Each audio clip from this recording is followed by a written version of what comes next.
let's talk about your bad habits. So according to yoga philosophy, bad habits, or what I refer to as karmic ruts, are the result of taking the easy way. Now, this can get confusing because in yoga philosophy, we talk about the path of ease, but ease doesn't mean just letting go and allowing things to just happen or like going with the flow.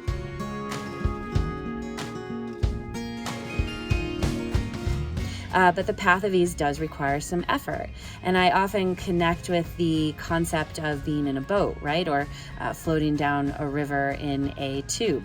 You have to do some steering, otherwise you're gonna end up brushed over the rocks or on the edge of the river, and your boat, your floaty is gonna get stabbed by a stick, and the next thing you know, you're capsized, right?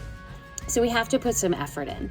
And this is how we can address things like bad habits, right? They're not bad habits. They're just things that you do because they're easy.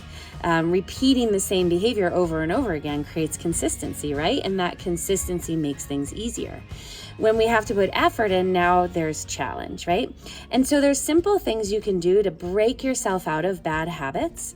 One of the easiest ones, I think, is to try brushing your teeth with the opposite hand.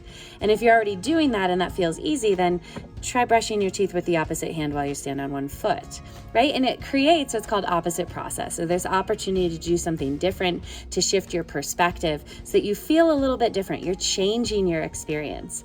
So thinking of other habits that you have, whether they're eating habits or practices you engage in that you know are not benefiting you, maybe they're causing you harm, or maybe they're just not helping propel you forward.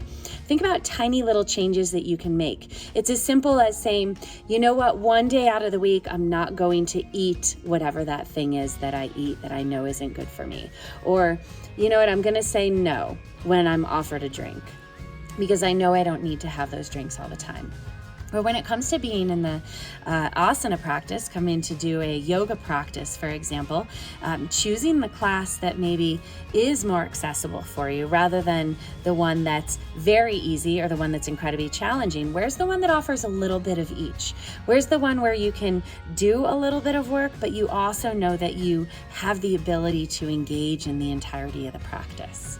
And so your bad habits aren't bad. They're just what you do that's easy.